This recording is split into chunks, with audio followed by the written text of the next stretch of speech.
गुरुजी, मैं पानी का लोटा चढ़ाते चढ़ाते मेरा पूरा कम से कम मेरे को 8 साल हो गया, पर मेरी जिंदगी में सुख बिल्कुल नहीं आया।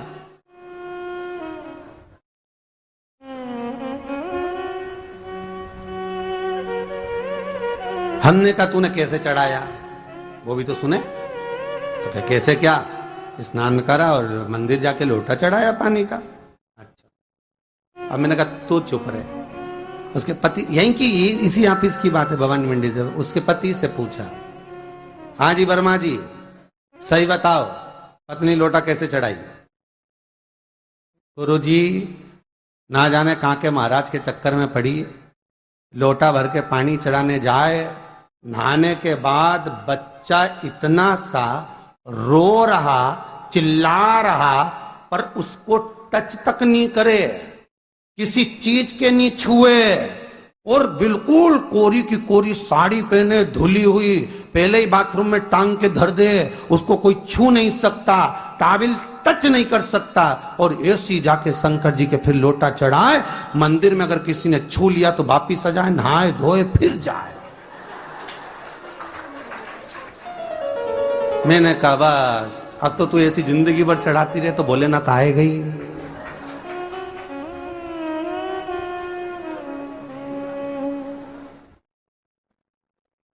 सत्य बोलो रे मिलेगा।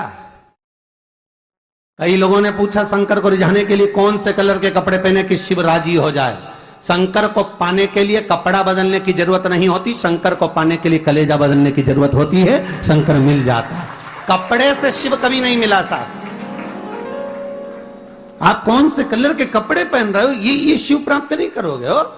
सफेद पहन लिए, लाल पहन लिए, केसर के पहन लिया, उससे शंकर नहीं मिल रहा हो। बहुत सारी रुद्राक्ष की माला धारण कर ली, हाथ में भी खूब सारा रुद्राक्ष पहन लिया, यहां पर भी पहन लिया, कान में भी रुद्राक्ष धारण कर लिया, जटा पे भी रुद्राक्ष लगा लिया, उससे शिव नहीं मिलने वाला हो।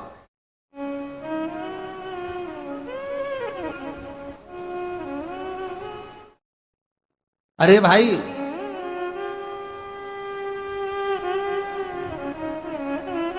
किसके पास में जा रहे हो आप जल चढ़ाने के लिए? जम के बोलिए जरा। शंकर जी के पास। शंकर जी कौन है? तुम्हारे कौन से मतलब नहीं है। भगवान को तो केवल इतना मतलब है कि आप मन कैसा लेकर आए हो। ये तन साफ करने से, स्नान करने से, खूब रगड़ रगड़ के नहाने से, लक्स पेयर से, खूब घिस घिस के नालों ने, क्रीम ने, पाउडर, डेंटिंग पेंटिंग करके फिर भगवान के पास जाओ और बढ़िया 2-4 घंटे तक फैशन करके भगवान को रिझाओ, भगवान रिझेगा? अरे गर्ग संहिता में लिखा है कि शंकर को एक बार प्रणाम करने का फल क्या है कि 10 अश्वमेध यज्ञ के स्नान का जो फल होता है वो मात्र शंकर को प्रणाम करने से मिल जाता है। कितना? 10 अश्वमेध यज्ञ के स्नान का जो फल है शंकर को मात्र प्रणाम करने से मिल जाता है। पर गर्ग संहिता कहती है कि 10 अश्वमेध यज्ञ के स्नान के बाद भी मनुष्य का जन्म वापिस मिल सकता है। मतलब वापिस तुम्हारा जन्म हो सकता है, किसी भी रूप में हो, जन्म हो सकता है। पर शिव पुराण कहती है, गर्ग संहिता कहती है, स्कंद पुराण कहती है, नर्मदा पुराण कहती है कि महाराज इतना जरूर है कि शिव को प्रणाम करने का फल उतना है कि 10 अश्वमेध यज्ञ के स्नान का फल मिल जाता है। पर गर्ग संहिता कहती है कि शंकर के चरणों में अगर प्रणाम कर लिया तो ये पक्का है कि अश्वमेध यज्ञ का फल भले कट जाए पर शंकर के प्रणाम का फल नहीं कटता, उसका वापिस जन्म नहीं होता और वो शिव का हो जाता, वो शंकर का हो गया, फिर उसका जन्म नहीं है महाराज।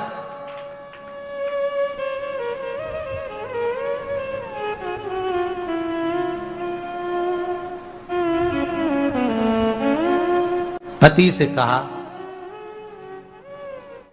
हाथ धो, स्नान कर लो जल्दी से, फिर अपन को चलना है मंदिर। पति बोला नहा लिया एक बार तो दूसरी बार फिर से नहा लो।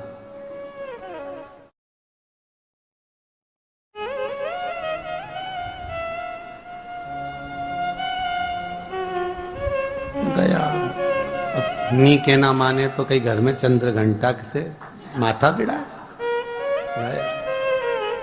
स्नान करा फिर आया। चल पलंग पे काय को बैठ गए?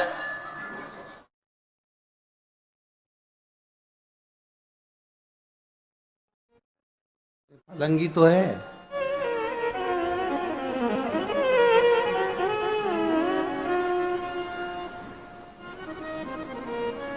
फिर सना के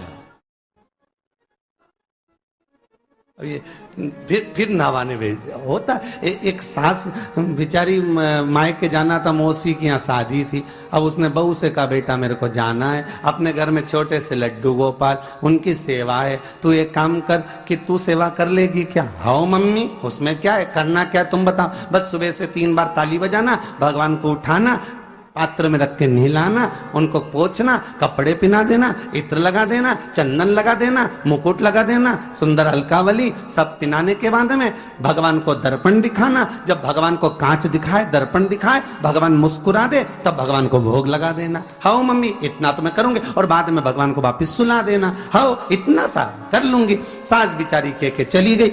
अब बहू सुबह से उठ के 3 बार ताली बजाई, भगवान को उठाया, बिठाया, नहवाया, तैयार कर दिया। तैयार करके जो दर्पण दिखाया तो भगवान तो मुस्कुराया ही नहीं। अब इसको कौन समझाए कि पीतल की मूर्ति कोई हंसे है? पर उसने तो विचार करा कि सास कह के गई भगवान जब मुस्कुरा दे तो उनको भोग लगा देना। अब भगवान तो कोई मुस्कुराए नहीं, ये दर्पण दिखाया। इसको लगा कि मेरी सेवा में कोई कमी रह गई। इसने भगवान का कपड़ा वपड़ा वापिस उतारा, इनको वापिस रजाई में सुला दिया। अब भगवान को वापिस रजाई में सुलाया, फिर आ गई, 3 बार फिर ताली बजाई, भगवान को फिर उठाया, फिर बिठाया, बिठाने के बाद में फिर उनको कपड़े वपड़े पहनाकर फिर दर्पण दिखाया, पर भगवान तो मुस्कुराया ही नहीं। ये वापिस इस सेवा में गलती रह गई। वापिस इसने सब कपड़ा उतारा, भगवान को फिर सुला दिया। सुबह 8 बजे से नहवा रही, कपड़े पहना रही और सुला रही। 1 बज गई।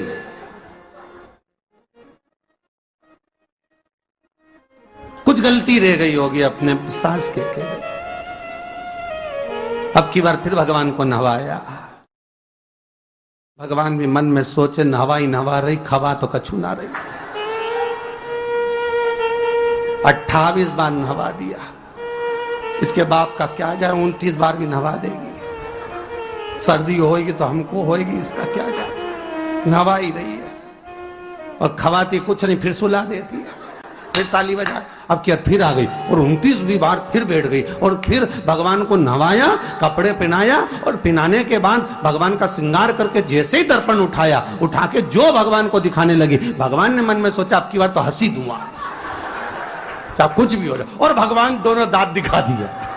जैसे ही भगवान ने दांत दिखाया, इसने दर्पण रखा और जल्दी से भोग लाई, भगवान के जिमाया। भगवान के जिमाया, जिमने के बाद भगवान को फिर वापस सुला दिया। अब ये सुबह से जैसे ही आए तो भगवान पहले ही मुस्कुरा के, क्योंकि भगवान को मालूम है नहवाएगी 25 बार का मतलब उससे चंद हंसी दो, हंसने में क्या जाता। तो भगवान पहले से मुस्कुरा के बैठ जा। अब एक दिन सास आ गई। सास ने कहा बहू अब सेवा मैं कर लूंगी। हाँ मम्मी कर लो। मम्मी सेवा करने बैठी। मम्मी ने भी स्नान कराया, श्रृंगार करा, कपड़े पहनाए, मुकुट लगाया। सब लगाने के बाद जैसे ही सास कांच दिखाने के लिए दर्पण को उठाई, इतने में से मूर्ति में से आवाज आई, दर्पण तो तेरी बहू दिखाएगी, उसको बुला दे, बहुत जोरदार दिखाती, वो दिखा सकती, तू वापिस धर दे दर्पण, तेरे बस का नहीं। भगवान को भी लगा कि भैया सामने, अब इसमें कोई दिखावा था क्या? प्रेम, वात्सल्य था। भगवान भक्ति के बल पर ही था। फिर बैठ गए पलंग पे, नाव वापिस। नाते नाते चले, मंदिर पहुंच गए और राम बेलपत्तर तो घर घर ही आई। जैसे ही बोली बेलपत्तर घर धरी आई, पति इसको घूर के देखा, 2 बार नवाया है और बेलपत्तर रखी आई घर। ये पति से कहती कि तुम लेने जाओ, उससे पति पहले ही बोल दिया था कि मेरा तो आज घुटना बहुत दुख रहा, बहुत घुटना दुख रहा।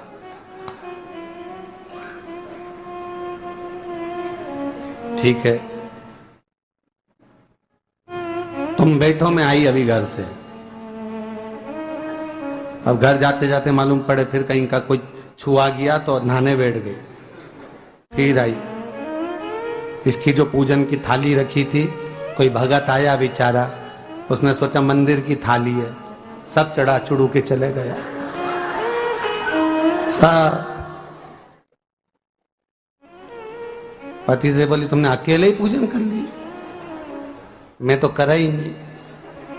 ये नंदी जहां बैठा उसके पास में बैठा, मैंने हाथ नहीं लगाया। तो ये सामान कौन चढ़ाया? इनकी आई थी, सब चढ़ाया। तो क्या शर्म नहीं आई? बेलपत्तर तो था ही नहीं। तो क्या सियोर वाला महाराज की कथा सुनी थी, शंकर जी पे से उठा लिया, धो के चढ़ा के वो गई, वो चली। शिव ये नहीं कह रहा कि तुम वस्तुएं बटोर कर लाओ। शंकर कहता तुम्हारे पास में मिल जाए तो समर्पित कर दो, नहीं मिले धोया, वापिस शिव को चढ़ा दिया, वापिस शंकर को समर्पित कर दिया। शिव स्वीकार करेंगे। 1 महीने तक भी एक बेलपत्र को धोकर शंकर को रोज चढ़ाते रहो तो भी शंकर स्वीकार करेंगे। उसमें भगवान ये नहीं सोचेंगे कि निर्माल्य है, स्वीकार करेंगे।